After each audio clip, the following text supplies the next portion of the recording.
在這麼一個周末的這麼陰霾的天氣來聽俄國史。當時呢，就是商務印書館呢希望我講一次俄國史，我當時就覺得有點为难，因為我說如果講蘇聯史，可能大家的興趣會更高，那麼講當代俄羅斯聽的人也會更多。如果要是講俄國史的話呢，這距離中國現實的這個隔膜感會更強一點。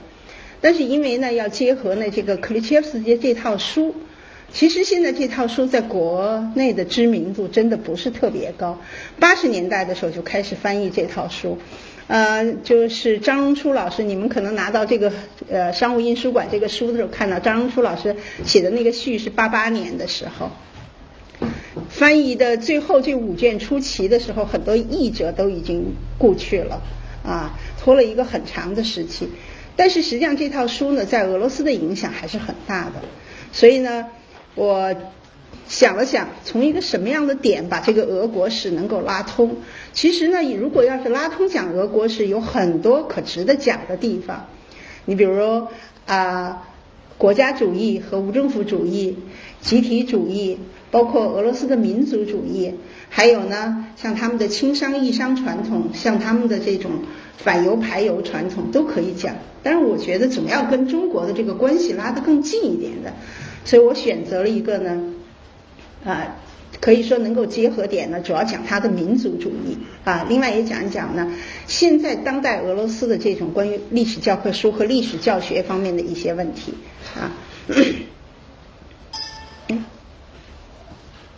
好，我呢今天呢打算在這個有限的這個時間裡講這麼幾個問題。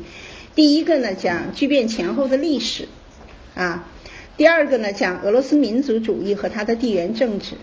第三個就講如何看待俄羅斯的民族主義。跟大家說抱歉一下，因為我做完這個 PPT 沒有看，我覺得可能裡頭會有錯別字跟大家說一下。劇變前後的歷史，我們先講第一個題目。80年代的時候呢，蘇聯出現了前所未有的歷史熱，甚至我們可以說推倒蘇聯劇變的第一塊多米諾骨牌其實就是歷史就是歷史問題。就是史學領域裡它出現了一個要求重新評價歷史這麼一個熱潮。因為在80年代下半，戈爾巴喬夫85年上台以後，在87、88年差不多有將近100萬人的平反，整個這個平反浪潮。而且呢，所有的平反的這些人物很多都是歷史教科書當中的一些反面人物。這樣的話呢，很多人都在問，以前在歷史教科書面目猙獰的那些反面形象，為什麼現在都要平反？那歷史還可信嗎？當時呢要求填補歷史空白點的一些重大項目多達這個150多個很多就是已經檔案封存都不知道的歷史重新回到人們視野當中，人們看到了理想主義背後不為人知的那一面。所以歷史問題當時就是一個最熱門的一個話題有一位歷史學家說我們這一代是在聯共部黨史的這種教育下成長起來的人，現在看到重新解讀蘇聯歷史，就猶如在一場噩夢當中重新醒過來。我們會發現我們整個所受的教育都是虛假的歷史，都是拼湊的歷史那麼在這個平反浪潮當中呢，人們就在質問蘇聯編的歷史教科書有多少可信的程度。那過去我們是生活在真實的歷史當中，還是生活在被欺騙當中發出了這樣的質問。所以尋找歷史真相就彌漫在民間填補空白點寫真實歷史，這個就成為推倒蘇東劇變的第一塊多米諾骨牌當然我們這裡要說蘇聯劇變和東歐劇變是兩個概念因為東歐劇變要先於蘇聯那麼這樣的話呢，可以說宣傳了多少年的正統史學就走到了盡頭那社會上就無法控制的要求知道真相，要求看到真實的歷史。那麼這個真歷史的这個熱潮冤假錯案的平反，這個呢是對現存體制有一個非常大的一個挑戰過去呢，就是我想其實因為這個中蘇關係的這種密切程度，我們以前老說以俄就是為師後來呢在這個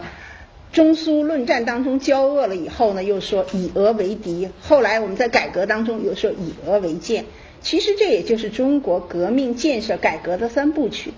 在以俄為師的那個階段，我們對蘇聯的這些東西都非常熟悉。那個時候呢，決議當中的要求對重大的歷史事件必須統一口徑以聯共部黨史作為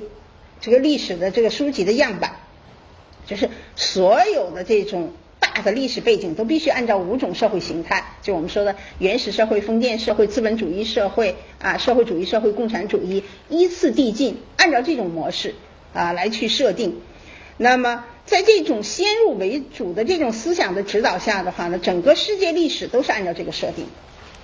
我们现在呢重新来看，就会发现有很多的这种逻辑不通的现象，因为它失足学理，把不合适的地方那它就不在教科书中反映出来把有的地方呢片面的夸大整个这个理论框架是统一的。那么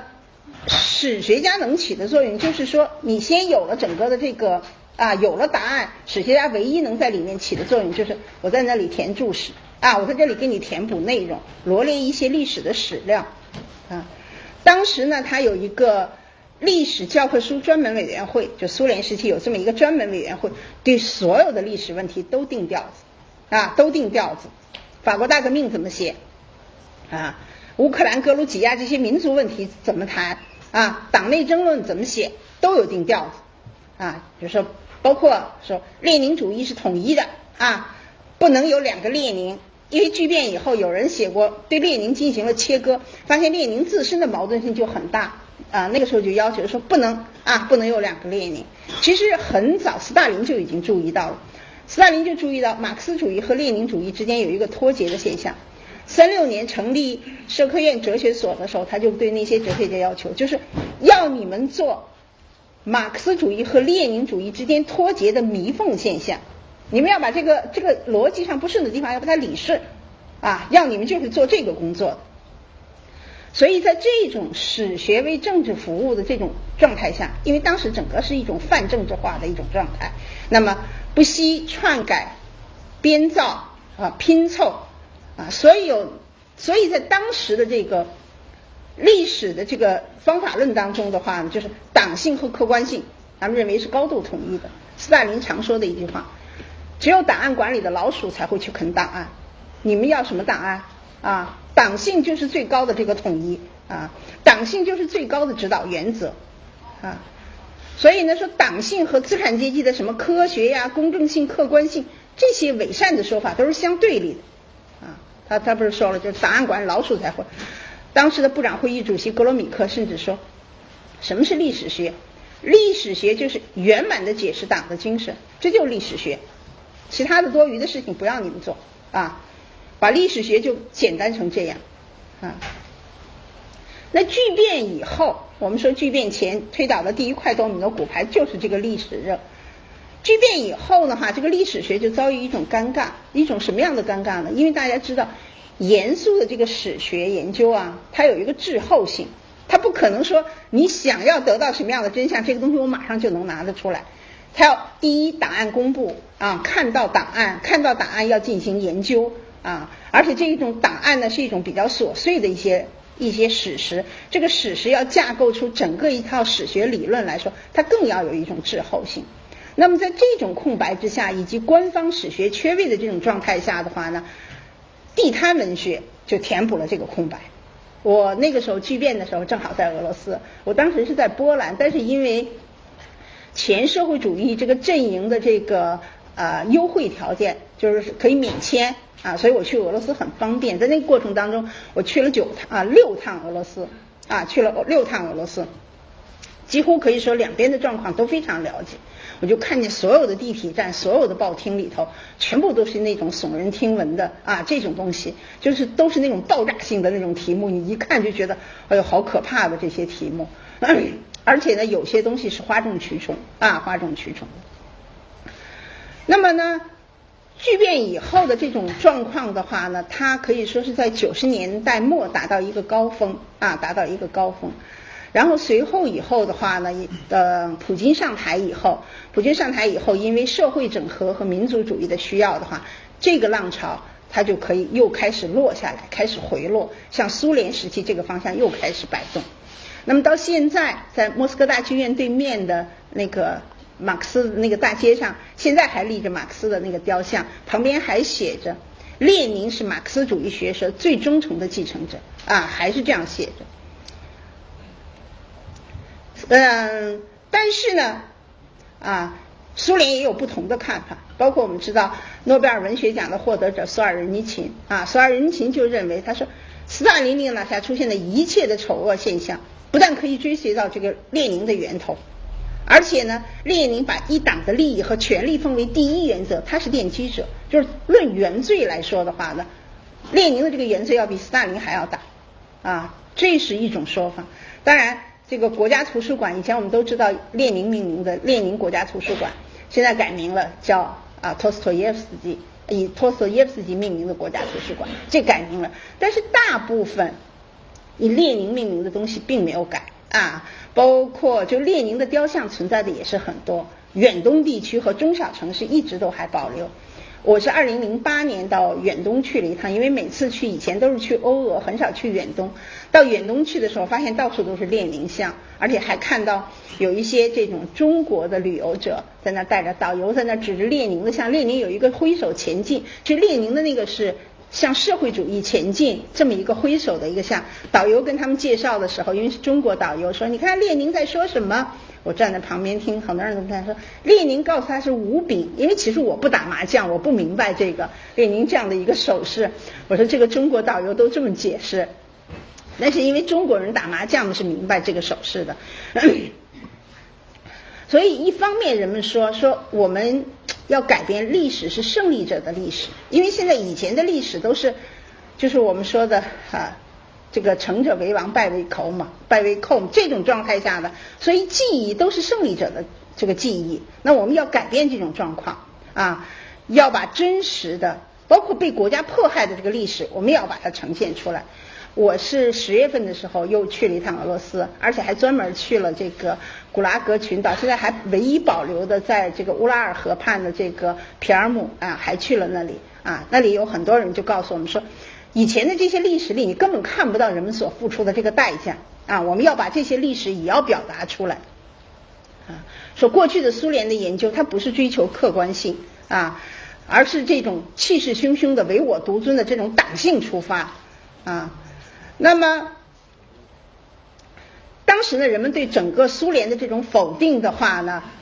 因為在葉利欽時代他提出來了有就是我的4個方向，非軍事化、非布爾什維克化、外交的西方化和私有化。那麼在這種狀態下的話呢，蘇聯當時呢一心想往這個西方靠，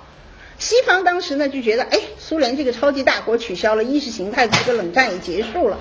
不用管它了。那麼很多需要兌現的給俄羅斯需要兌現的東西也沒有兌現，那麼觸發了俄羅斯的這種民族自尊心，就覺得你看我們要向西靠，西方人反而覺得你這是大象進澡盆，会把我們踩壞的所以我們說是我們的這個廟小，你這個神大容不下你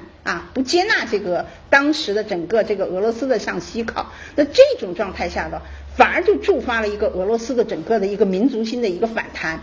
同時呢，人們也看到這種解釋歷史的這種方式的話呢，就是對過去的就是對蘇聯時期的大家否定又會危及到整個這個俄羅斯民族。那麼在這種狀態下的話呢，可以說國家也面臨着一種尷尬，民眾也被這種價值觀的這種混亂所嚇到，人們已經都不知所措，不知道該取哪一種歷史所以呢，人們就說整個回頭看20世紀，它既是蓬勃發展的歷史，也是悲劇色彩的歷史。這一次我們在那個就皮爾姆和他們整個這個紀念學會的人座談後，他就說我們和德國人不一樣，德國人面對這個希特勒面對這個法西斯，他這個反思很簡單，他可以一刀切，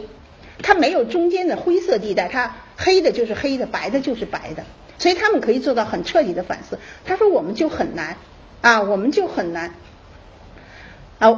他拿出了一本書，谁是克格勃的領導者啊？這本書的在這個上卷當中，他說你知道這上卷當中的所有的這些領導人都死於非命，他們既下命令槍斃了別人，可是他們也被更大的一個這種集權者所槍斃所幹掉。那這些人呢，本身他是執行者，同時他又是受害者。他对我們俄羅斯來說的話，的確整個在20世紀，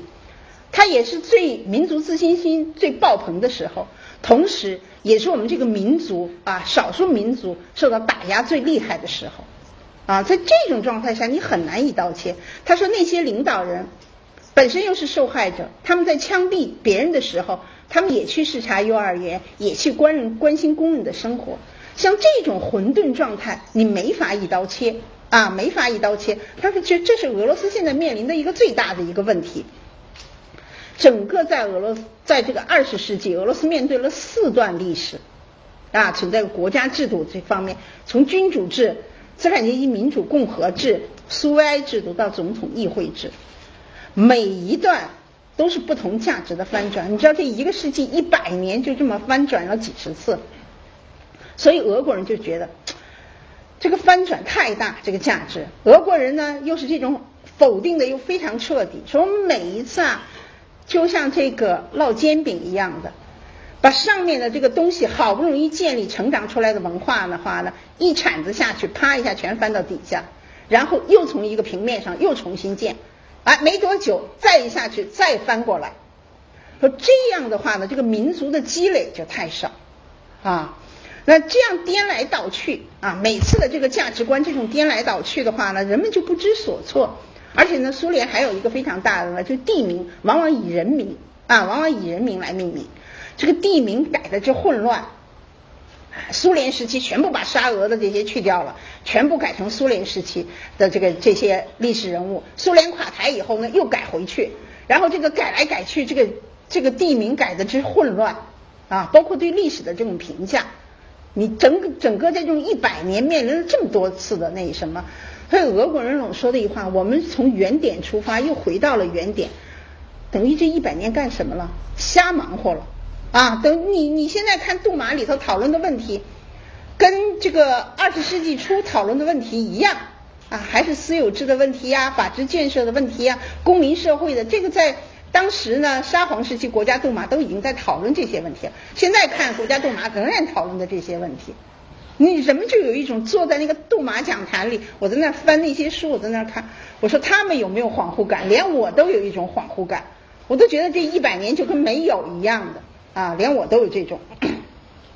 看看这是現在這個蘇聯時期這種各種混亂的東西，這是吉爾任斯基的雕像，這個當然大家懂俄文的同學一看也同志一看就知道，這是呢，這原來在大街上到處就有吉爾任斯基的雕像，後來呢在劇變當中把它都推倒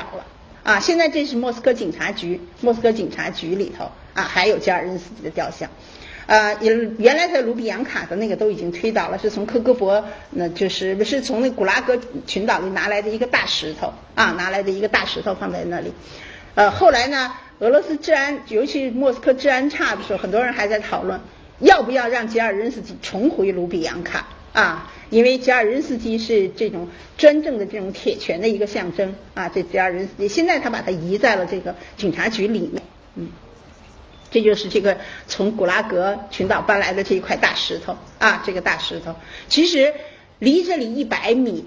就是那個安德羅波夫的一個雕像。當時普京還在給這個安德羅波夫那個雕像奠基的時候，還獻了一塊牌匾就離這個大石頭不到100米。一方面呢，這個麦德維傑夫在對這種整個古拉格的受害者講，我們一定要銘記這歷史。另外一方面呢，總統呢又跑到那裡給這個安德羅波夫的雕像這個奠基在那裡致辭，所以你就會覺得他們的價值觀的確有矛盾的地方。這是原來的蘇共歷史檔案館的這個列寧雕像現在還在其實大街上列寧的像一直都保留着應該說目前來說列寧的評價還是比斯大林的稍微要好一些这些雕像都還保留着。這就是我說的就我說的是在遠東地區的这種列寧的雕像，但是也有很多沙皇的雕像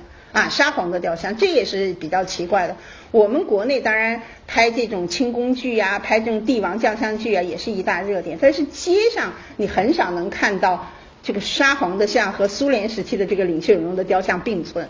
在這個俄羅斯這個東西就是並存的都可以看到。這是這個古拉格受害者的這個紀念碑古拉格受害者什麼呢？都是政治迫害紀念者。这苏尔仁尼琴的雕像，他跟那些古拉格的受害者埋在了一起在顿涅斯克修道院顿涅斯克修道院，因为他是对整個這個蘇共體制，包括對列寧抨擊的最厲害的還街上會看到這樣的這種景觀。大家知道左面的這一幅呢是二戰時候包括內戰的時候非常典型的一幅宣傳畫，就是同志你參加紅軍了嗎？同志你為前線做了什麼？現在呢黑白的這一幅呢成為一種什麼呢？成為一種重新的一種解讀他用這種歷史感來做一種商業宣傳，完全是商業化了。同志你買這個樓盤了嗎？同志你打沙壺球了嗎？同志你洗足了沒有或者全部都是這種文化，它也是一種，因為老百姓對這個非常熟悉所以它現在完全商業宣傳，借用了過去紅色的一些符號這個是挺奇怪的。包括我在東歐經常看到用黃色的這種來解讀紅色，這也是我很奇怪的一個很奇怪。這普京的雕像那普京到處會把它漫畫我這裡就還要提到呢，就是說90年代初到處都是列寧再見到處都是列寧再見，有這麼一個電影一片歡呼聲。我那個時候在中央談校的時候就是去看一個同學提到一個所有的年輕人都會傳唱的一個搖滾歌曲就是也是跟列寧再見有關係的。歌詞大意就是列寧爺爺你都幹了什麼你是這樣殘酷的為你哥哥在復仇。列寧的哥哥亞歷山大·烏利揚諾夫呢，因為刺殺沙皇被判入絞刑他是民粹派的一個敢死隊員，判了絞刑。那麼說你現在為了你哥哥在復仇，他說爺爺死了，可是你的事業卻活着。我們希望是正好反過來，爺爺您活着，讓您的事業死去他的老百姓都會唱，小孩因為他的旋律很好，所以老百姓都會唱這首歌。我就覺得我當時還在問我說為什麼這個歌這麼，他們說這個歌呢其實不是那麼太惡毒的，有很多的那什麼。第二它其實蠻詼諧的蠻詼諧的，所以老百姓都會唱。那麼在這樣的狀態下，一方面大量的檔案公布人們看到了理想主義後面不為人知的一面。當然這個大量的檔案公布一方面是我們開闊了眼界，同時也是很多人很緊張，因為在蘇聯時期可以說政府在推動告密很多人都有這種告密行為。6個成年人當中有1個人有告密行為。檔案公布以後，很多人跑到檔案館去抽取塗改檔案。其實他們也知道，如果這個行為曝光的話呢，是非常不光彩的。很多人把這個東西抽出來或者塗改掉。後來蘇聯時期，就是那個俄羅斯政府就發現這不行禁止檔案，以後就越來越難了。剛開始檔案全都是可以免費複印的就是你複印也要掏那個紙錢，但是你看檔案就拿出來檔案並沒有那什麼。後來就越來越壟斷越來越壟斷的很難了但是呢，因為學術研究一時無法填補這個空白的話呢，那麼在這種狀態下，否定列寧達到一個高潮隨後在普京時期的話呢，它就是隨着政治和經濟的形勢而變基本上当然開始向回擺向那什麼擺蘇爾仁尼琴當然這是一個，就是它是否定的比較堅決的。有3種現象對列寧否定的，一個就是像蘇爾仁尼琴蘇爾仁尼琴，但是蘇爾仁尼琴也有一個問題，他是一個文學家，他呢雖然看了大量的檔案，但是他在他的整個的這個紅輪這套作品當中的話，他並沒有引注，所以他不像嚴肅的這個理論著作和史學研究那麼呢可以說的話呢還是不足以說服人。那麼另外一種呢，就是像契普克在2003年的写过一個叫2個列寧他把列寧做了切割，說列寧不同的時期的列寧是有矛盾的，另外列寧應該一分為二的看。在他之後的話，也有很多人对列寧進行切割，5個列寧、3個列寧、N 個列寧這樣的文章又出籠了一大批另外呢，在民主左派隊伍裡頭，用这個俄國第一代馬克思主義者普列漢諾夫，還有第二國際的這個左派盧森堡，這些人批評列寧的言論，這也是一個常見的景觀基本上有這樣就是嚴肅的這種研究裡頭有這樣3種傾向。那麼現在俄羅斯怎麼樣使用教科書，這是一個非常大的問題，因為他們教科書已經多元化了什麼樣的教科書都有，從最左的到最右的。对我一個最大的問題，我就先要問他們，你們怎麼高考？你們使用各種各樣的教科書，這個倒不怕，但是你們怎麼高考？高考怎麼統一那麼當時呢，就是回答我們的這個問題的，就是第一呢，就是現在的高考，他們這個歷史高考裡頭，事實評判是為主，價值評判為輔，就是大家你要知道這個事情就可以至於怎麼看，你可以各自的觀點都可以，你能夠自圆其說，你能夠自洽，老師就會給你高分，並不因為價值觀的不同而老師的好惡來會給你打這個分這個是現在他們已經都。那我就第一個問題，怎麼看十月革命？所以現在已經不用革命這個詞了，俄語當中的 revolution 已经不用了，那用的什麼呢？用的 Переворот 翻譯呢，也可以中性翻譯，可以把一翻成事變，也可以翻成政变就10月政变這樣的。但是呢，它也不能脫離大綱，就是它還是有一個大綱，有一個教學大綱。那麼90年代的時候，他說當時的都是老師自己決定趨勢老師自己決定趨勢。比如像蘇聯為什麼會解體這類問題的話呢，那麼你都是老師自己趨勢但是在這個過程當中，其實俄國人的這個民族主義也是一個非常大的一個打擊你比如說加盟共和國的人呢，他要再回俄羅斯，他感覺到都是一個挫傷教科書本身很多問題就写不清楚，那政府呢又想塑造一种新的意識形態那麼在這種狀態下，普京呢這個人呢就講了很多兩邊的話，兩邊都講普京他說在20世紀裡，俄羅斯有3/4的時間生活在共產主義學說的標誌下。他說我們不應該忘掉37年的大清洗，但是又說我們不應該只記得37年那麼看不見甚至否認蘇聯時期的成就，這個也不對那麼俄國的史學就是開始服務於俄羅斯的整體發展和全國戰略那麼為了克服俄羅斯這個民族有個非常大的問題，大家知道它的這個雙頭鷹現象又是在歐洲和亞洲的這種結合部，所以它總是在這種兩邊搖擺。所以為了克服這種現象的話，那為了強調它的整合機制，那就要多談俄國歷史的成功之處不要老談不好的一面。如果談多了不好的一面的话呢，人們都不提起所以呢，但是大家又不願倒退回去不願倒退回蘇聯時期。那麼這樣官方的試圖推行新的統一的版本的教科書比如對斯大林既說批評的話也說肯定的話說斯大林建立了一個強國但是也犯了不少錯誤。可是這種統一的教科書，社會上批評的聲音非常大社會上都不認可，所以你這不是又是一種倒退嗎？对歷史我們接受的教訓還不夠多嗎所以那個時候既沒有民主也沒有自由，那你為了給強權合法性，你就要統一教科書，反對的聲音也很大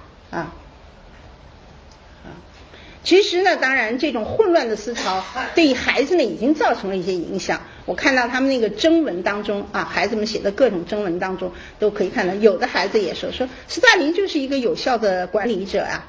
說是對這種領土廣闊的國家的確就需要斯大林這樣的人，如果沒有斯大林這樣的人，俄羅斯說不定早就散了俄羅斯是一個離心力很強的一個國家。這裡面我們還要舉一個例子呢，就是看出他的這個政府的態度的搖擺性。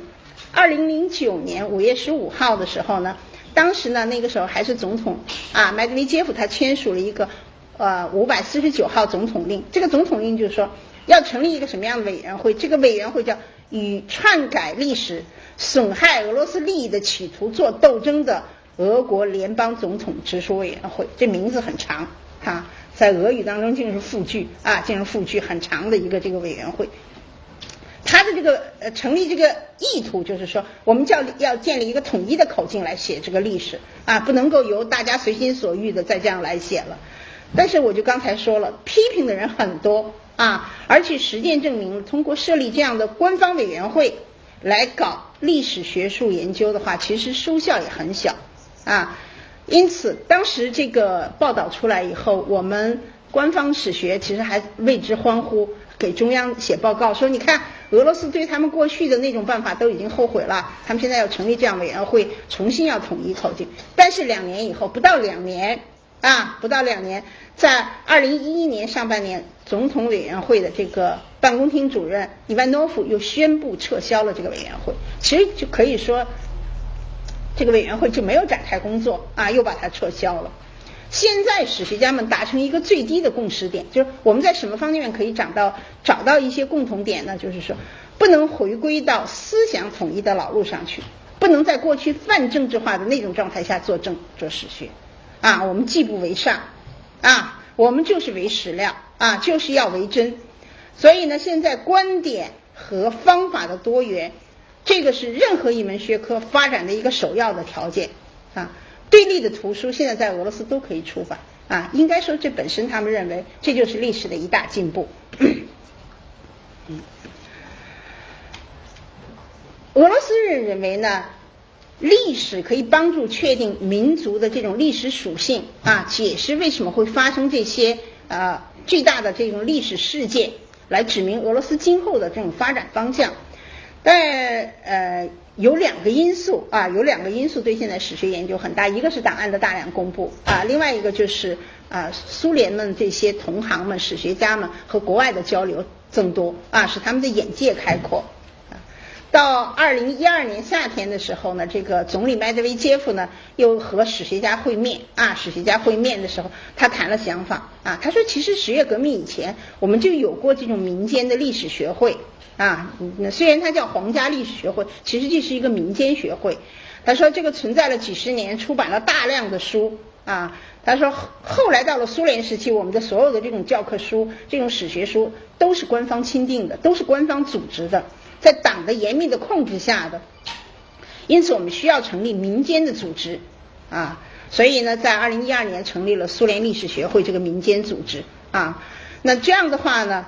就是他也提出，他說這是為史學家提供一個良好的平台，是歷史科學擺脫國家控制的一個途徑，也是能夠抵禦這種浮躁的社會現象的一個非常好的一個途徑從這個方面可以看出來，國家是鼓勵你有獨立的這種觀點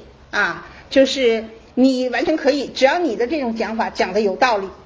你不是在這裡聳人聽聞，這些東西呢都可以社會上允許它存在。那麼雖然出版的這種新的教科書很多，基本上都是各領風騷3-5年幾年以後就那什麼，反而經不起這個時間的這種可以說沉澱，反而倒是沙俄末期的一些好的一些教科書一再重版。這裡面我們就要提到的就是商務印書館出的克魯切夫斯基的5卷本的俄國歷史教程這個書呢是在蘇聯解體以後一再再版，我們是80年代就開始翻譯，拖了一個很長的過程才把它出全，好像是2009年我們這5卷本才出全的。而且呢，這種其實說關注度並不太高，在社會上的關注度並不太高，但是這本書在當代俄羅斯還是很熱的還是很熱。我問了很多大學歷史的那個教授，我問他們你們怎麼看？他們說當然這是我們一個經典教科書這是一個經典教科書。為什麼要這樣說呢？這裡我們就多少介紹一下克魯切夫斯基其人其書他呢，克魯切夫斯基他是莫大歷史系畢業的後來呢就當了通訊院院士他還當過就是在莫大歷史系任教還當過沙皇亞歷山大3世兒子的這個老師啊，他的政治觀點是自由主義的，就是立憲民主黨人，這是俄國的典型的自由主義的派別啊，他是反对专制制度，但是他否定暴力革命，他覺得你可以推翻沙皇，但是你不能用這樣的以暴易暴的這種方式，這會帶來暴民政治啊，带来暴民政治。他希望建立一個各階級的一個這種合作的這樣的一個法治國家啊。他有一個特點呢，就是他在莫大開了一個大通史啊。我們都知道，其實呢講別國的歷史的時候，國別史的時候，基本上一個人是可以通下來的。你比如說我搞俄國史，我基本上可以從頭一直通到当代俄羅斯。但是搞中國史呢，大部分人要麼就是专門史，要麼就是搞什么呢？搞断代史。我們可以說是周秦漢唐宋元明清啊，一個人不可能從頭到尾通到底啊。在這些国家也是一樣，就是他要講俄國史的話，他必定要有很多人來承擔。克里切夫斯基是承擔了大通史，而且他這個大通史一講好幾年啊，講好幾年，從原始社會一直講到19世紀末。還有一點呢，就是克里切夫斯基的這個講課非常風趣。克里切夫斯基在我們那時候把他叫做資產階級史學家裡頭，他不是只講帝王將相啊，他是把社會經濟都帶入的，所以他的課堂堂堂爆滿，去晚了搶不上座啊，去晚了搶不上座。那個老莫大以前就在现在的红场对面，在那里他用文科最大的一個教室來講這個歷史課的時候，各個專業的人，理科的學生，外面的社會上的人都來聽克里切夫斯基的課。一個是他語言非常好啊，一個是他語言非常生動啊，再有呢，他就是從俄羅斯一直通下來。我記得湯因比說過，說是這個歷史啊，最好尤其這個通史最好有一個人來寫，由一個人的觀點啊來把它展現出來，這樣就避免會出現很多這種邏輯理不順的地方，還有銜接不好的這種地方。我這兩天我就一直在看那個就是岩野七生寫的那個15卷本的羅馬史，他一個人這樣寫下來非常有意思。我也覺得湯因比的這個話說的的確有道理，這時候我就理解了克里切夫斯基開這個大通史之所以有很多人在那麼很忙，很多人都是在職的，為了聽他的課2年當中堂堂不落的一直跟下來聽，這的確很難得啊，很難得的。我在我的經歷當中也遇到過這樣的老師。我覺得一個好老師對我的印象就是當時我在蘭州大學讀研究生的導師呢，趙黎生先生啊，他的這個課的確上的是非常有意思啊。王家范老師呢，華東師大的王家范老師曾經說20世紀有2個人的課上的最好，上半世紀上的最好的是錢穆，下半葉上的最好的就是趙黎生。我有幸聆聽了趙黎生的整個中國史，我覺得的確是這樣，他也是講大通史，從頭通到尾。而老師講課的時候什麼都不拿很小的卡片拿在手裡，語言非常生動，他後來寫成的東西反而四平八穩，但是上課是非常詼諧的啊，你就高度緊張跟着他走。他不但板書好，他本身是書法家，板書好，外語也好，而且畫圖，一般講到哪裡跟我們講周秦漢唐的時候就在那畫當時的地圖，說的也快，寫的也快，字也寫得好，基本上可以說是說和畫同時完成。每當他說完最後一個字的時候，粉筆往地下一扔，一幅圖就出來了啊！我就覺得後來再也没有看到這樣的老師啊，就他每次擦黑板的时候，底下的人都說啊，好可惜，那时候沒有攝像，也沒有那個照相機、手機拍照，大家都覺得想模仿他這個畫圖都畫不了啊，都畫不了。所以當時蘭州大學的這個校長江隆基說聽趙黎生的課是一個享受。我後來看到克里切夫斯基的時候，很多人說聽克里切夫斯基的課是一個享受，我覺得這可能還是有相通的地方。你看這是給大家看2幅圖啊，這邊是克里切夫斯的雕像，現在給他的雕像，這個是一幅油畫啊，這邊這是一個油畫，不太清楚，但大家還大概可以看得出來，就是他的桌子旁邊啊，就是坐滿了聽眾，一直就坐到桌子旁邊，就是他上課的時候，這個可以看听眾不光是學生啊，什麼樣的人都有，就可見他為什麼我們說現在我們商務翻了這套書啊，我一直覺得，哎，其實不管是宣傳不夠還是怎麼樣的話呢，其實國人知道的還是較少他的書在俄國能一再的这種重版，一再能夠重印的話呢，的確還是有它的道理。它沒有那個意識形態的那種很明顯的這種色彩，而且它是史料非常嫻熟，他對俄國史的研究，17、18世紀的史料是他非常熟的非常熟的，天天泡在这個那個檔案館裡頭，所以這套書它經得起歷史的考驗。不會像那些教科書，各領風騷35年以後，所以一直克里切夫斯基的書到現在巨變以後沒有教科書了以後，人們再拿出來還在用它的。但是当然它也有一個缺點，就是什麼呢？它只寫到19世紀末，不涉及20世紀的歷史。而俄國最動盪最有意思的是20世紀的歷史，沒有，它不涉及這些所以這個還需要彌補。所以我這裡列了克里切夫斯基一些特點一個就是他對史料的掌握，一個是他講課的風趣幽默深入淺出，還有他有自己一套完整的这種分析的这种框架他的一個高屋建瓴就是通，他從原始社會一直能夠通到近代史，這個東西它的邏輯上完全是一致的它沒有割裂的支離破碎。因為我們現在就是大家都在搞這種斷代，就只看到我的這一塊，別的方面我都不去過，這樣的話把整個歷史就全都割裂開來了。而克里切夫斯基能有這麼一個通，另外一個就是說他在不是馬克思主義史學的這個時候呢，他已經對社會經濟因素的分析有大量的帶入，就是從社會學的角度上來分析俄國歷史。所以他的學生當中既有左派的也有右派，列寧非常喜歡的史學家波克洛夫斯基，這是個左派史學家，這也是他的學生。那麼很典型的就是立憲民主黨的代表人物米留可夫，這也是個歷史學家這是自由主義的歷史學家，也是他的学生克里切夫斯基的。他有自己的學派創立了自己的學派。因為他的整個的這套教科書沒有政治影響不受政治影響的話呢，蘇聯時期給他代以資產階級史學家的名號，說他從自由主義的世界觀出發，不承認階級鬥爭，方法論上有階級局限論不為政治服務，這反而是人們喜歡他的原因所以他也可以稱得上是俄羅斯現在再版最多的教科書這是我們現在就是我要談到他的一點我們現在要進入下一個話題，就是需要貫穿到整個俄羅斯民族性格的有一些東西的話呢，利哈喬夫曾經當過普京的帝師他是普京很喜歡的人，99年去世的。他曾經說，解體以後有些人在頌揚俄羅斯，有些人呢在诋毀俄羅斯，很多的人對俄羅斯的歷史文化众說紛紜那麼沒有哪一個民族，世界上沒有哪一個民族被人加以如此的褒貶不一如此評價的兩极化。他說，所以我們要反思俄罗斯的歷史，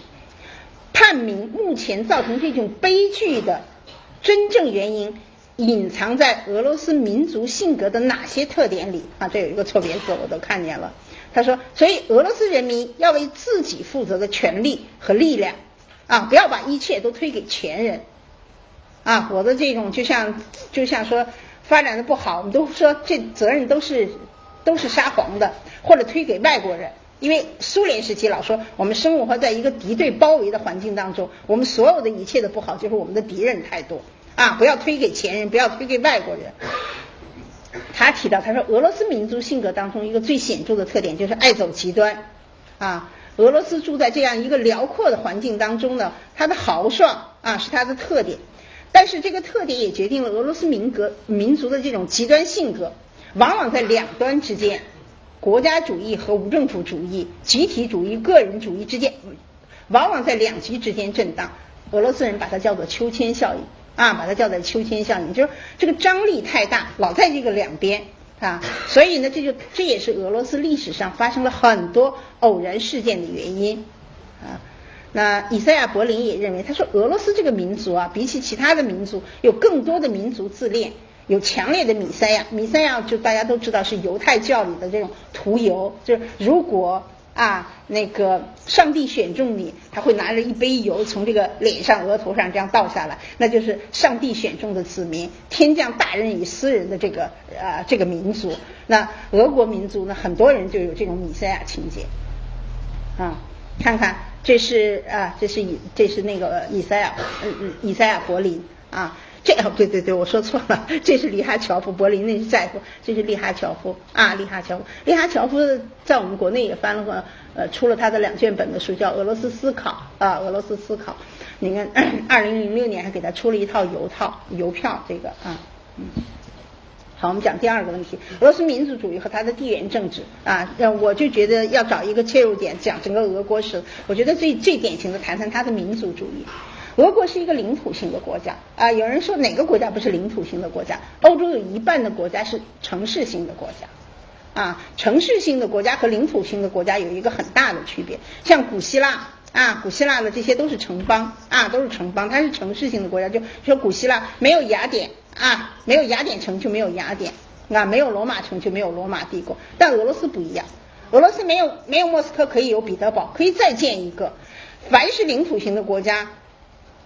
就需要有一個這個敵對勢力的緩衝階段，就是它對領土的需求要強於城市性的國家。這個隔離地帶是他們的這種心理屏障，因為俄國的這個領土大家知道是非常廣博啊，非常廣博，在這個從16世紀一直到20世紀到等於什麼樣，幾乎擴大了8倍，這個領土擴大了這種8倍。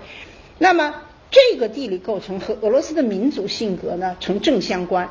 啊，所以它的內部發展受制于外部發展的特點是非常顯著的。我們可以看所有俄國歷史上的改革全部都跟戰爭有關啊，就是它的對外侵略擴張是它的一個主導的一個特點。只要它的侵略擴張打贏了，那麼肯定它的自信心凸顯，原有的改革就會抑制啊。1812年拿破崙戰爭他打贏了，1815年的話呢，亞歷山大一世就以神聖同盟的盟主進入巴黎，原來已有的改革就已經停滯了。1853年到1856年的這克里米亞戰爭打輸了，緊接着下來就是1861年的農奴制改革，他就必須要改。1904年到1905年的日俄戰爭打輸了，結果就導致了1905年革命啊。1914年到1918年的第一次世界大戰期間就發生了十月革命啊，1917年革命。所以我們可以說呢，它的地方政府，它的这个政府基本上只有2個功能，徵兵納稅啊，就這2個政府，都是為對外而服務的啊。不誇張的說，就是這個話，這是克里切夫斯基的話說，所以我覺得克里切夫斯基抓得很準。他說，俄國國家的一切變革和變化都取決於戰爭時期的環境所產生的需要啊。這個你們可以看一下，翻一翻這個克里切夫斯基的書，他也最早啊看到了這個通下從頭通到尾的俄國的這個特點啊，就是國家最早的價值取向，它的這種社會關係的模式，後來形成的這種路徑依賴的確和它在這種世界秩序當中啊，這個的話呢，密切相關。俄羅斯它總有一種什麼樣的，就是對領土的這種困擾。他覺得我天氣寒冷，我呢這個氣候條件不好，陽光日照太少，所以呢我就需要有更廣大的領土。另外呢，東歐平原沒有自然阻隔，東歐平原真是一望無際的，沒有自然阻隔。那在冷兵器時代的話，敵人很快就出其不意的打到門下，這就像高速公路一樣的這個迎接着這些人的這種到來，所以他必須要有一個隔閡，我要有層遞關係，我第一要有外衣大衣，第二要有內衣，第三才要有那什麼，所以我要有很多層才能進入到我的核心地帶。和俄國的這個特點非常，他們總願意把邊界推得更遠啊，我要有勢力範圍啊，我要有這些東西，我才能心裡有一種這種安全感啊。這個俄國的這個，看看這是16世紀那個時候吉普羅斯發展的時候，在歐洲還是一個不大的一個國家啊，還是一個不大的一個國家，但是很快到16世紀就成為歐洲最大的國家了啊，但是它基本上是在歐俄地區。然後接着下來的話呢，整個開始啊就是發展啊，整個開始發展。那麼到了這個彼得大帝的時候呢，這已經國土的面積打下了出海口啊，波羅的海出海口啊這種，然後緊接着又去爭奪黑海的出海口，接着再擴展。那麼到了第一次世界大戰的時候啊，到了這是1912年的地圖，你看已經成了這樣的一個這個整個的這個俄國已經從280萬平方公里已經到了2240萬平方公里，就快速的擴張，這世界上唯此獨有一例啊，獨有一例。但即便這樣，俄國人心裡還是有不安全感。我們經常跟就是這個小學生老師在講說你們看中國地圖像什麼？大家都說像一個雄鸡。看了俄國人上課的時候，俄國人老問你看我們的地圖像什麼？怎麼看我也看不出來一個形狀。你知道老師怎麼回答？老師說我們的这個地圖就像一個沒有桅杆的嬰兒車。这我覺得這就太有點這種牽強附會，就是因為俄國人老有這種不安全的這種心理焦慮症，所以他就老覺得國土面積擴到這麼大，他仍然說我們沒有桅杆，沒有圍欄啊，那一個嬰兒待在裡頭，他真是很不安全的。這也是反映了俄羅斯的一種民族性格啊，一種民族性格。所以我們需要廣大的國土啊，這是俄國人老講的一句話。8次領土擴張，大規模的領土擴張啊，這樣的話呢，可以說它的領土面積啊一下擴張到2240万。俄羅斯人口在17世紀的要占90%，俄羅斯族到了1917年的時候，俄羅斯族只占44%啊，就是可以說你這也是擴張速度帶来的啊，俄羅斯族就已經成了少數。那麼這個移民和擴張給俄國人帶來了豐厚的這種回報，南方開發波羅的海啊這些地方立足，它把人口增長的這個壓力就抵消掉了啊。那麼新區的這個生產率比老區要增高1倍到2倍之間啊，到20世紀達到2.6倍。那麼它的自然資源占國家財產的40%，這個比美國要高出14倍啊！這美國已經是一個國土非常廣大的一個國家，這個自然資源所占的比重已經很大，就沒法跟中國相比。但俄國比它還要高那麼多啊！從這一點來說的話，是所有的人獲利，它很容易成為一種全民的思想啊！所以俄國以犧牲居民的這種基本利益和福利水平為代價，來擴大了自己的邊界啊，成為了軍事強國，獲得了大量的領土。但是呢，這種資源還是給俄國人普遍都帶來了這種自然紅利啊。所以呢，這樣的話呢，俄國人都知道必須要維持一個強大的海軍，強大的一個部隊啊，要維持。要不的話，我這個自然資源的話呢，本來我就得來不正。那別人现在再要是，比如說像他們叫阿穆爾河，我們叫黑龙江的這個江東64屯，這都是從我們那兒夺去的啊。然後我在那個遠東的時候看，他們原來在江東64屯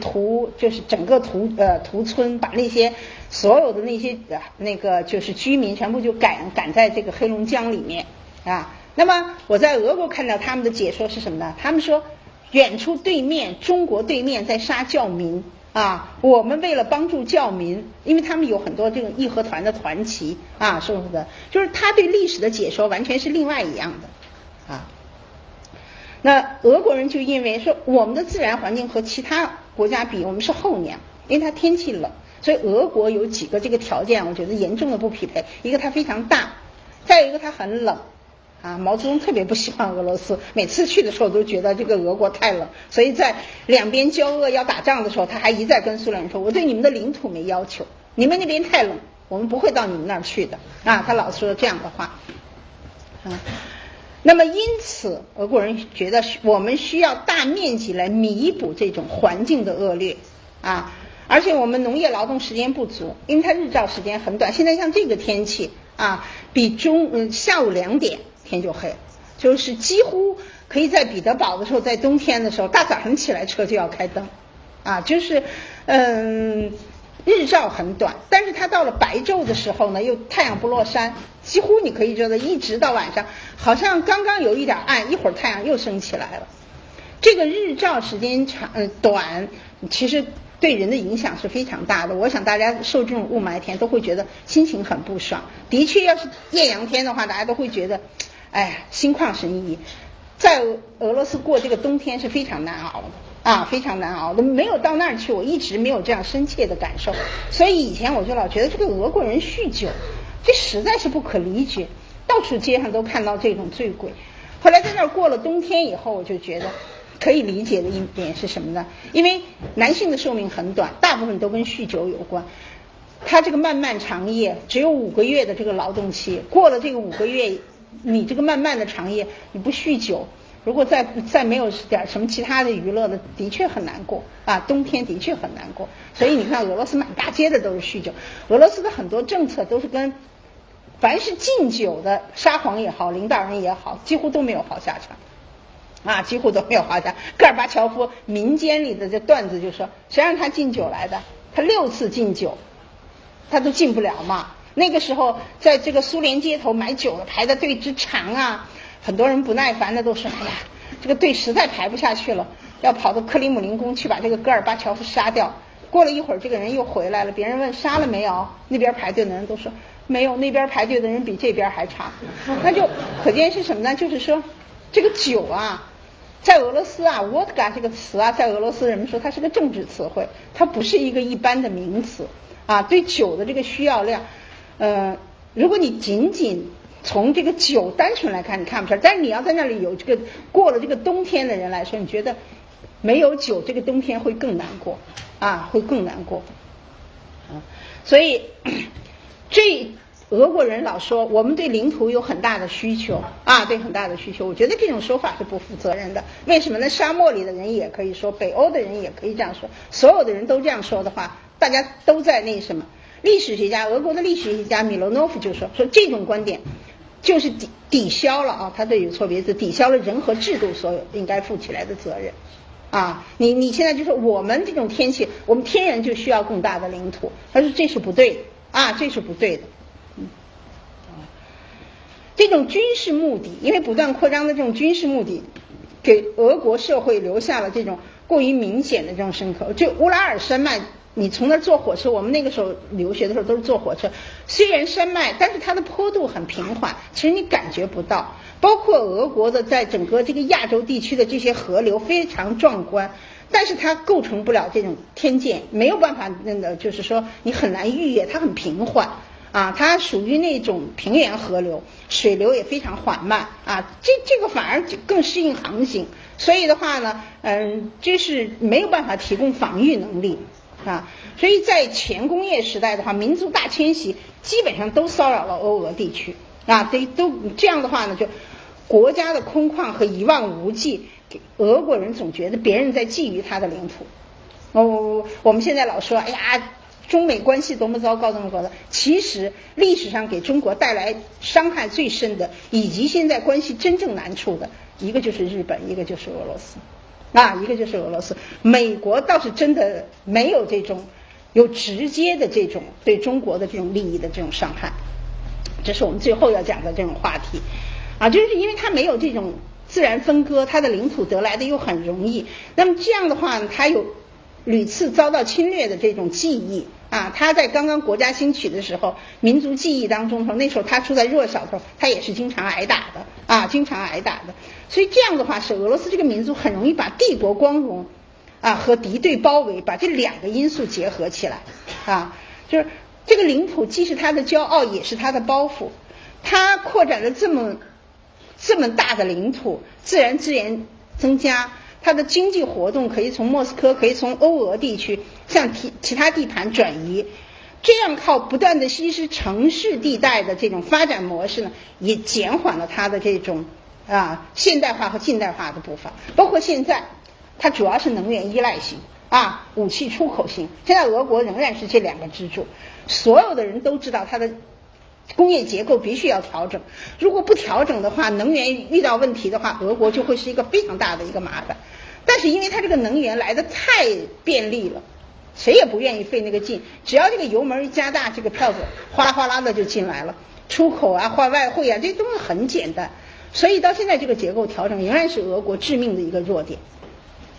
同時呢，因為它為了這個國家安全戰略不斷要強化國家的汲取能力啊，所以越是鞭長莫及，它越需要把國家的這個觸角伸到那些地方，要求整個社會的服從啊。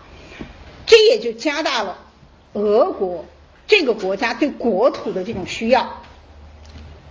很強很强，從每个老百姓的心目當中。我這裡舉一個例子，就是蘇聯這個名稱，很多人都知道蘇聯就是蘇維埃社會主義聯邦知道這個時候，其實關於這個名稱當初用的時候為什麼要蘇聯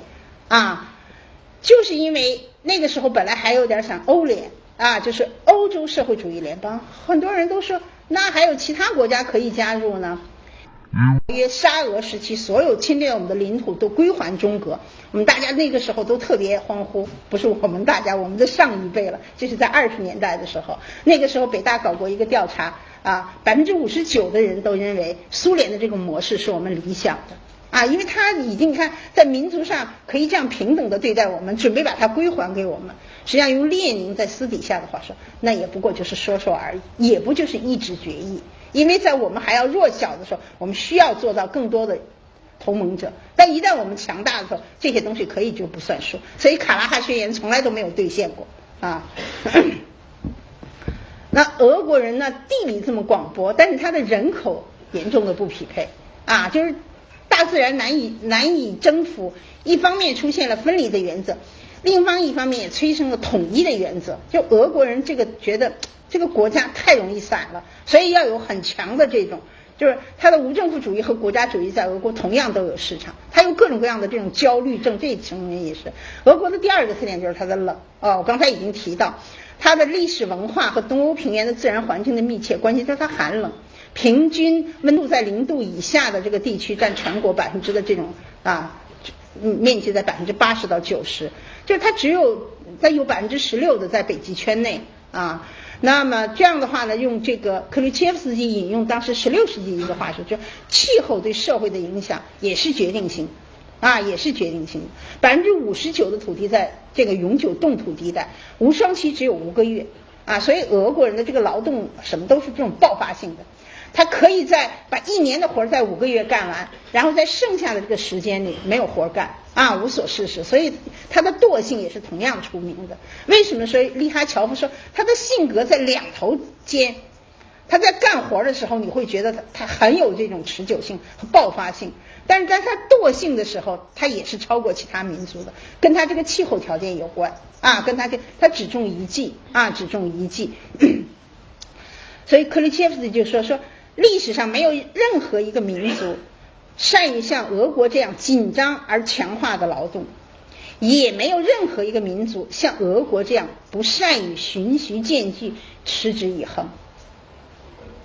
這個民族的爆發性很強，但是它的耐力很差它的耐力很差，就是這個惡劣的氣候和地理對它的民族性格的影響。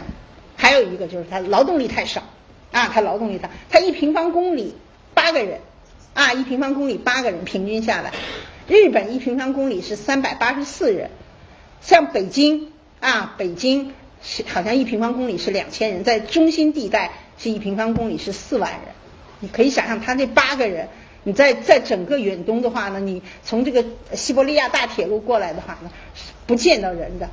連這個居民住宅都很少見到。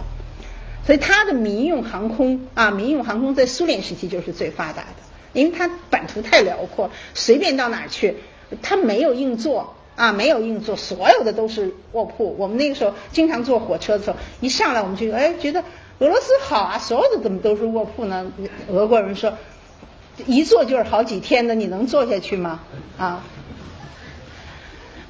你想它的整個外貝加爾和遠東地區只有600萬人口只有600萬人口，和中國的勞動力過剩嚴重的可以正好互補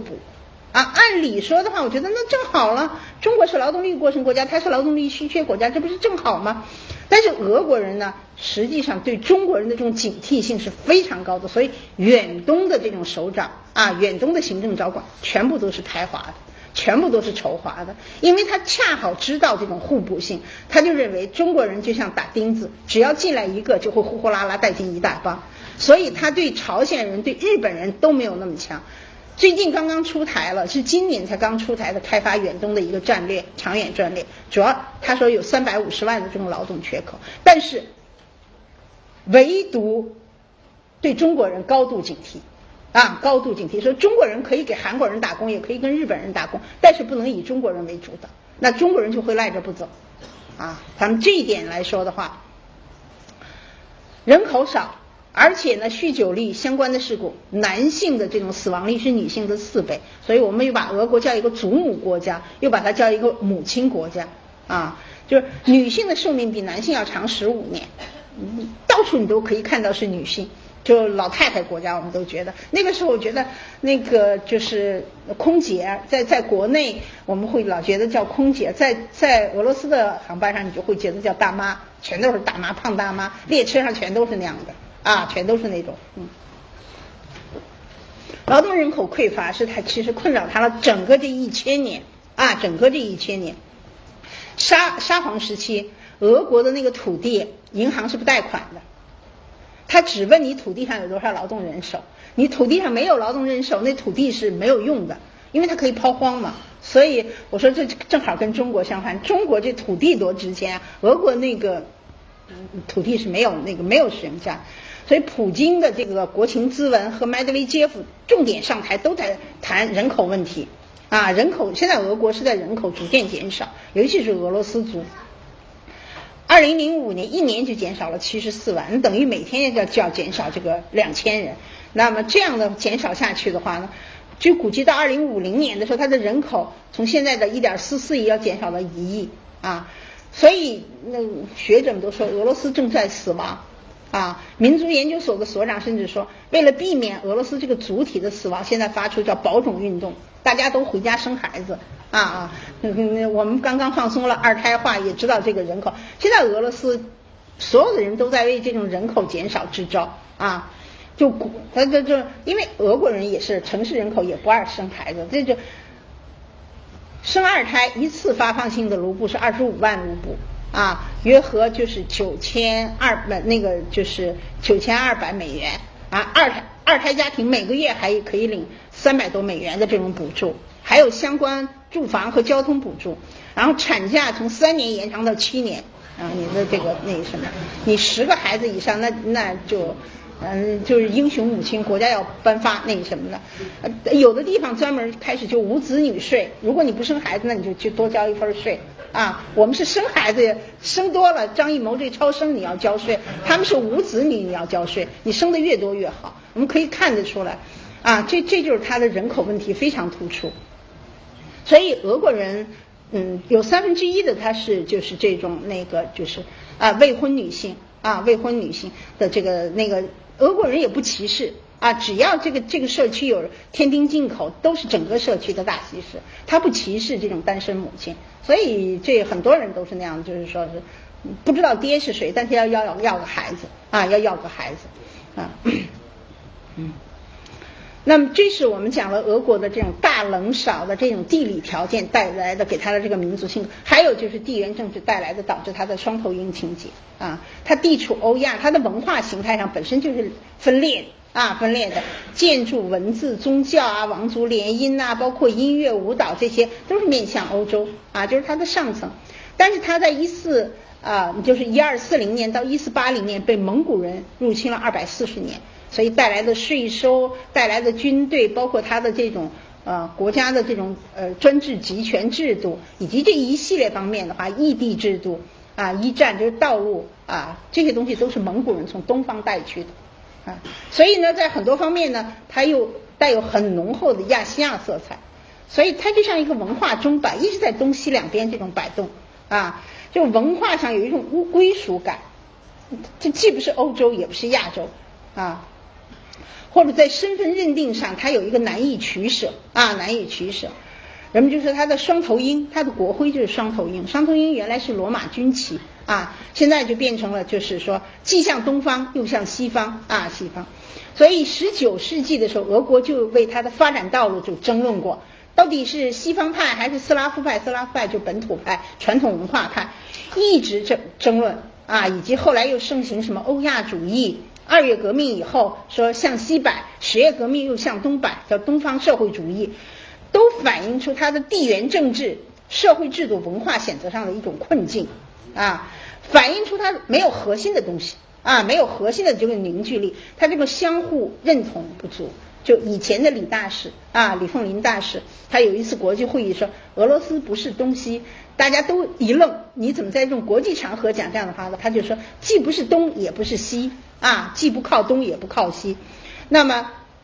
這個我們要特別要強調它啊，就是它也是它俄羅斯现在這種民族認同當中的焦慮的一個方面，就它沒有一個核心的一個東西啊。你看它現在的這個國徽雙頭鷹啊，雙頭鷹一頭拿的是那個東正教的十字架，一頭拿的這個權杖啊，這個雙頭鷹兩邊啊也在兩邊。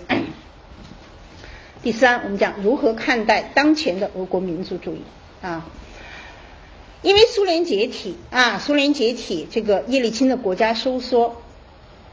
就刺激了一直都有霸權性民族主義。俄國的這個民族主義，它跟一般的還不一樣啊，它有這個米塞亞的心態，就我是優族群體啊，而且我又習慣於這種擴張對領土的這種要求，所以他們的這種發展的歷史一直被灌輸，我們是被敵人包圍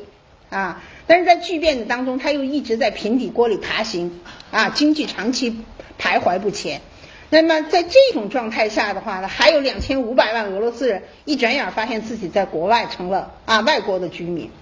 那麼在這種呢，這些俄國人又被排斥在那种獨立新型國家的政治進程之外。因此呢，在歷史教科書方面又出現了一盘散沙、左右来回这种翻轉的這種狀態下，所以俄國人的這個身份危機、認同危機就折磨。這樣的話呢，沒有辦法，大家就凝聚在民族主義的大旗下，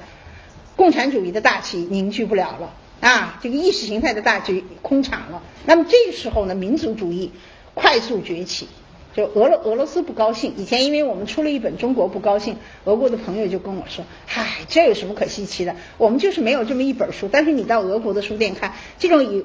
類似的這種書啊，多極了。如果要說中國不高興呢，那俄羅斯更不高興。我當時就想，這兩個不高興相遇會怎麼樣？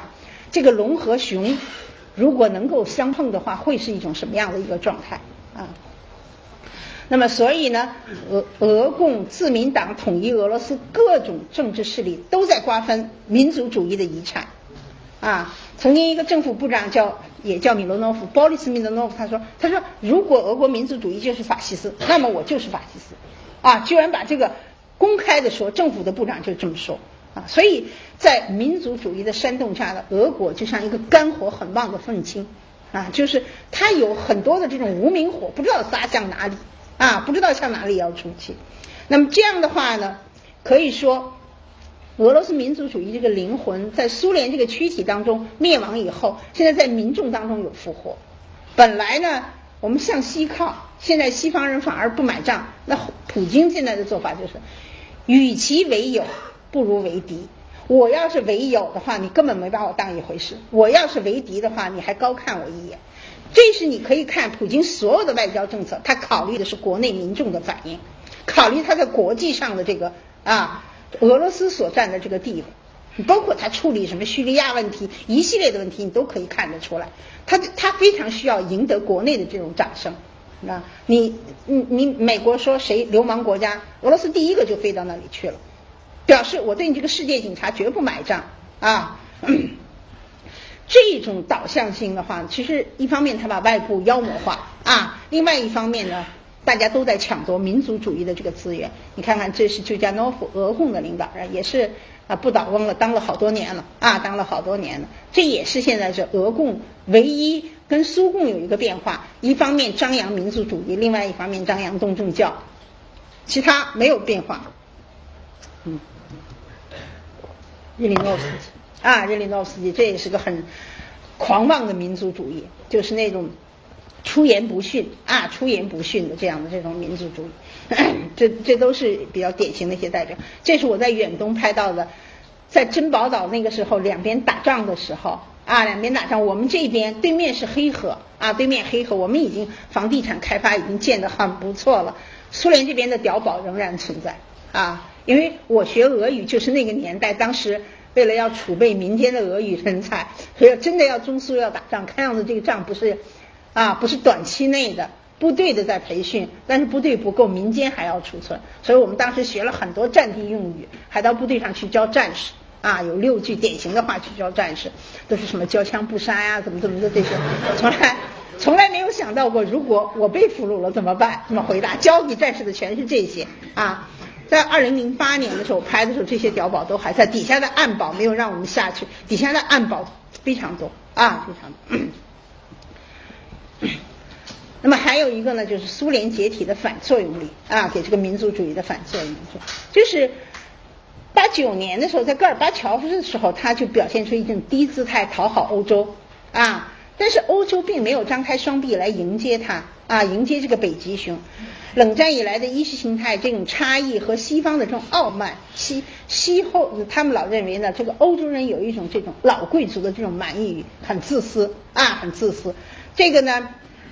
有時本來就容易情緒化的俄國人就有一種熱臉貼了個冷屁股，我已經覺得我這國家要向西靠了，反而沒有人接着這一招，他們感覺到被嘲弄了啊，被嘲弄了。當時呢，布爾津斯基也提出來說，俄羅斯應該回落到一個類似像法國、英國這種正常國家，或者像奧斯曼土耳其滅亡以後的土耳其，把自己呢純粹限定在一個這種磨合期內，像印度、巴基斯坦啊、南非這些國家，就是給俄羅斯這個民族定級，讓它矮化，給它降級。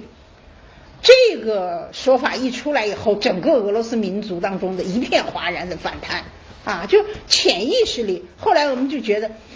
其實很多人認為蘇聯這個概念啊，它給人們這取得心理上的成就，比它實際上的經濟成就還要大。就當時我是2個超級大國呀，那個出租車司機，所有的人都說，如果我們蘇聯時期美國人敢這樣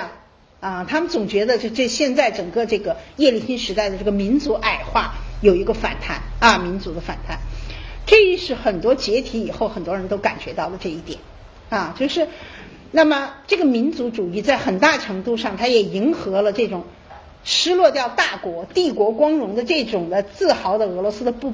平衡的這種心理。本來我就找不着，這滿腹的牢騷找不着啊，國內的矛盾我也找不着一個東西，那麼現在政府把它导向性的妖魔化外部啊，妖魔化就是把整個的禍水引到外面啊。那普京呢，有意識的就迎合這種資源啊，迎合这种资源，它包括戰爭動員符號，現在的強國主義，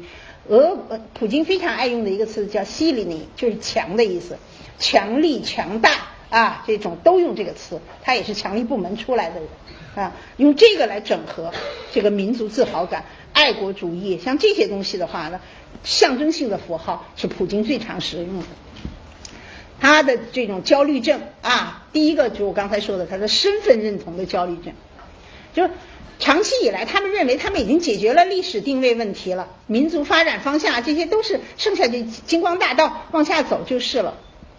啊。蘇聯時期你不管，他們已經認定了，走了70年，20世紀末的巨變啊，這個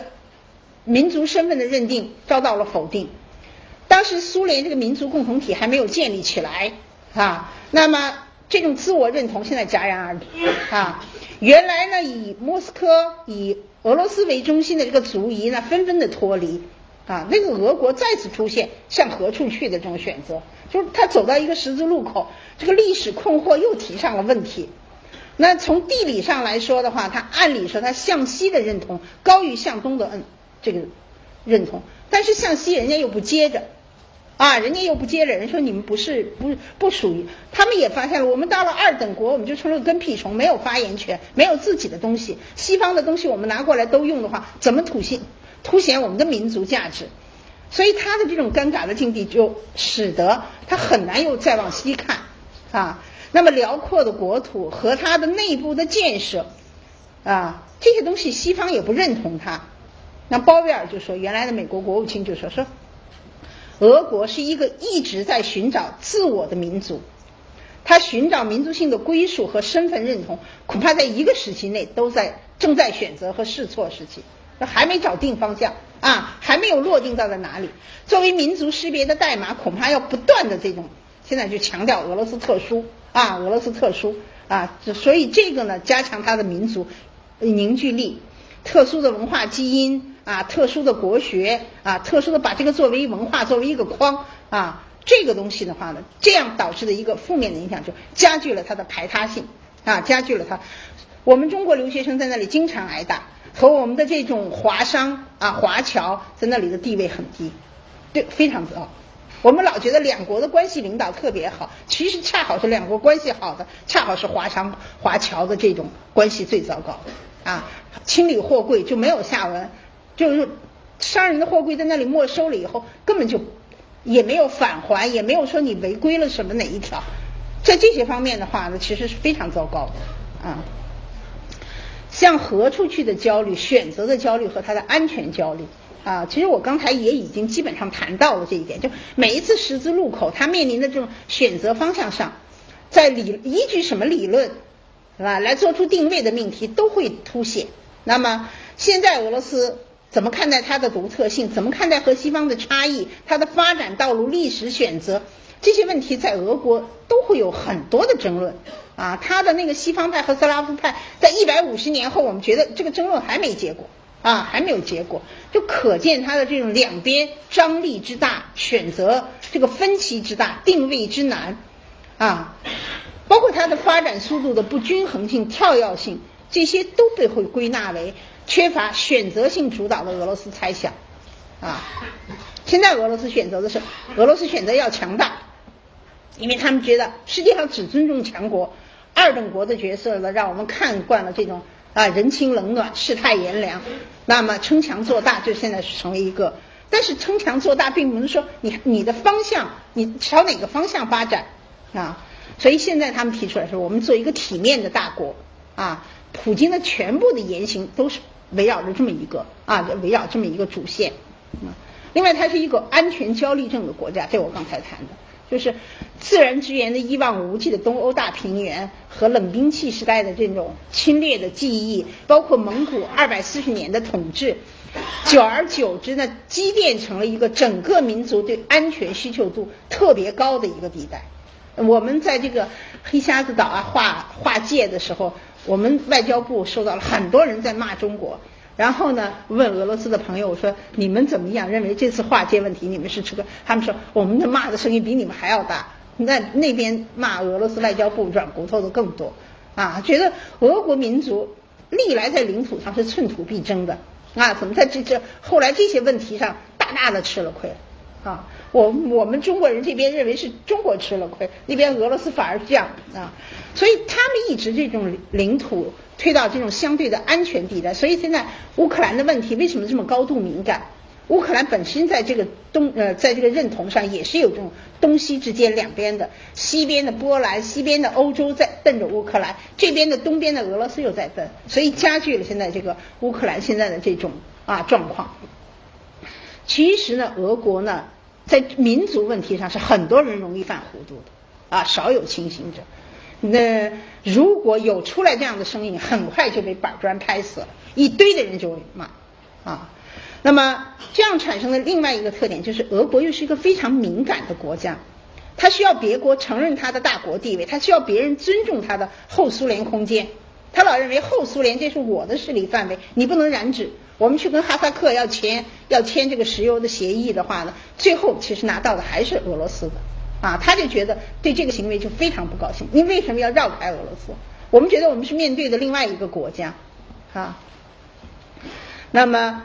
美國因為把俄國在冷戰以後的從一流大國的這個名單中剔除以後呢，不承認俄國和其他國家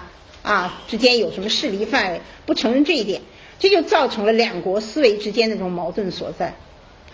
所以被巨變之初，他們有一種被耍弄被玩弄的這種記憶猶新。所以現在俄国对凡是美國的建議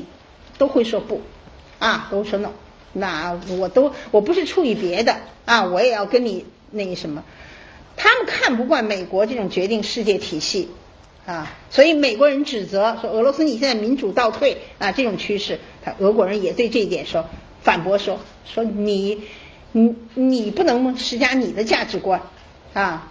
那普京提出來說是特權利益區的理論，說獨聯體它不是一個地緣政治博弈的大棋盤，它是俄羅斯的這種生命攸關的這種核心地區區這是俄羅斯安全外交決定的地方，這是我的特殊利益區這種以俄國安全為出發點，這也是现在俄国民族主義當中的一個主流，就是最優秀的知識分子在這一點上都不冷靜都不冷靜。歷史上多次出現過這樣的東西，就那個時候赫尔岑對俄國入侵波蘭說話，說是你入侵波蘭是你欺負弱小民族入侵波兰。赫爾岑編的那個雜誌《鐘聲》立馬就降到了這種低點，大家都不買他的刊物了而且國內的一片他的這種同僚們都在骂他都就是在這個問題上是很多人容易犯糊涂的。那麼所以至今俄國的民族主義它是能夠使所有反对派立場的人能夠步調一致的地方能夠使俄国這種冷靜的反思越戰當中說我們錯了這樣的人幾乎少之又少幾乎少之又少。所以即便有人意識到俄国民族主義的這個問題的話呢，他們也不敢招惹那些喝狼奶的那些人就是那些蠻横不講理的那種斗士，你正常觀點當中出不來這種聲音出不來。這樣做的結果就是大家這種理性的声音就会很快被淹死在民族主義的汪洋大海中。這一點我老覺得中國的民族主義其實也有這樣的聲音，但是你想兩個肝火旺盛的民族如果相撞會出現什麼樣的境地還有就是它的整合焦慮和人口焦慮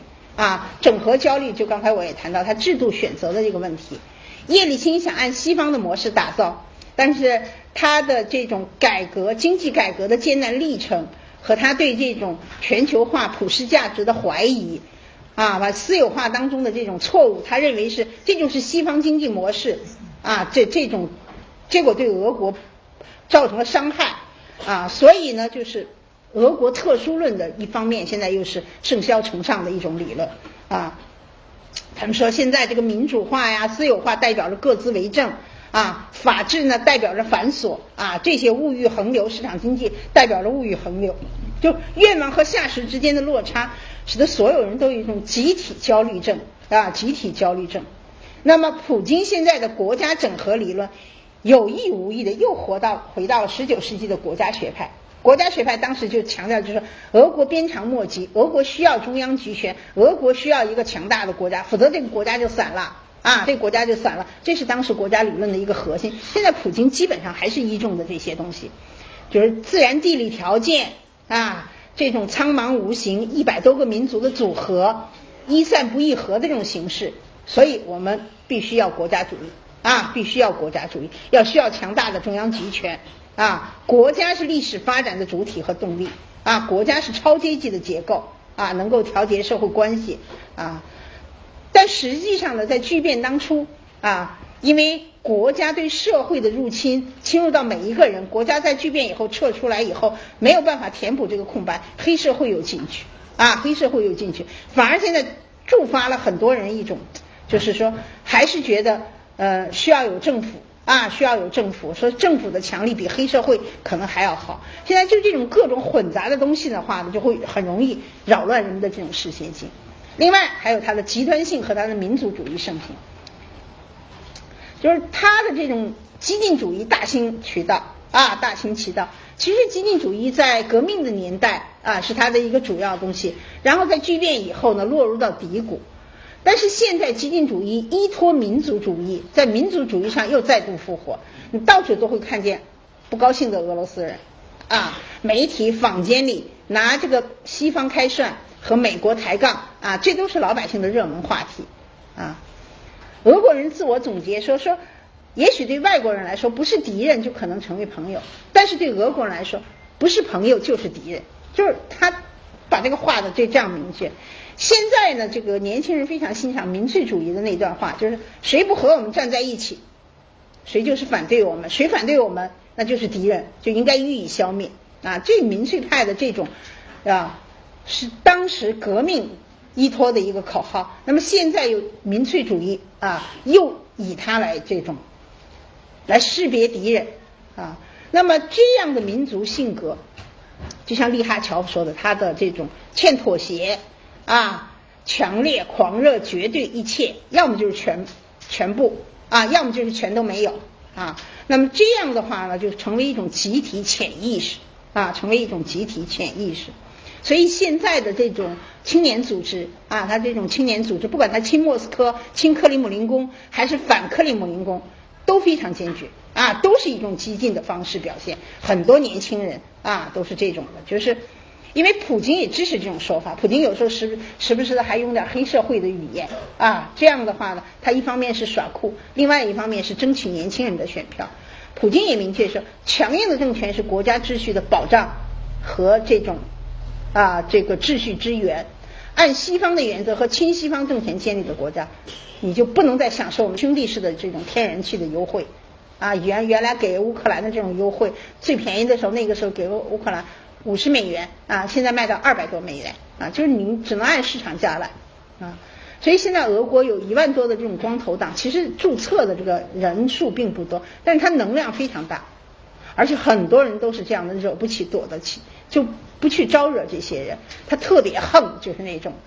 特別橫。這一類極端組織而的確有擴大的功能，而且比它本身的這個人員好像更要膨脹一些。2004年他們成立的這個青年人聯盟表示要實現第三羅馬就是不撤換民族利益的這個政權，就可以看得出來，這都是民間的一種反應。政府雖然在裡面是採取一種默許或者贊同的態度，但基本上這些組織全都是民間組織，就肝火非常旺盛還有一個組織專門成立的是什麼呢？就是不允許在俄羅斯和獨聯體內發生顏色革命，反對北約，反對科索沃獨立，反對格魯吉亞、烏克蘭的顏色革命，而且在這個夏令營裡訓練他們格鬥，是怎麼樣的？就是在街上驅散那種講座，面對那種集會，有這些人警察不能做的事情，民間組織這種激進的這些民族主義分子可以做這樣的事情。他們就認為說，自由主義是拿美國人錢的間諜是出賣俄國利益的俄奸對這種活動都是要堅決打擊，或者是要去破壞這可以說都是以民族主義大旗的他們就說，俄國的政治理念既不符合英美，也無法納入到這種大陸體系裡頭所以呢，在這個方面的話呢，可以說我們雖然搞了司法改革，但是很多方面沒有這種落實到實處沒有落實到實處。這2年呢，當然這種政府的信任度在提高，但是質疑的聲音同樣很多。以前都是一些銀髮老人，我們就說些大呀，就全都是那種银髮的退休老人，現在是各個階層的人都參加裡面去了。因為普京的這個政權把不同的聲音過濾到了，政黨的作用下降，人們只看到了普京。我們知道对这种改革的需求有2種，一種是为擺脫危機，另外一個呢就是厭倦了這個普京這張臉大家已經看厭倦了，但是呢現在就是沒有人來取代他他等大家說選舉率仍然在60-70%，就是沒有人能夠取代他。俄共的這些人比他還要差比他還要差。其實他的反對的聲音已經很多了已經很多了。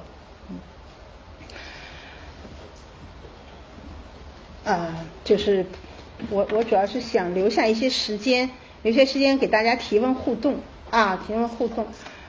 我看看還有一個片子吧行，簡單最後我再講一個片子，就是我們跟俄國的這種外交策略。我們現在提出來的是16字方法，就是說大國是關鍵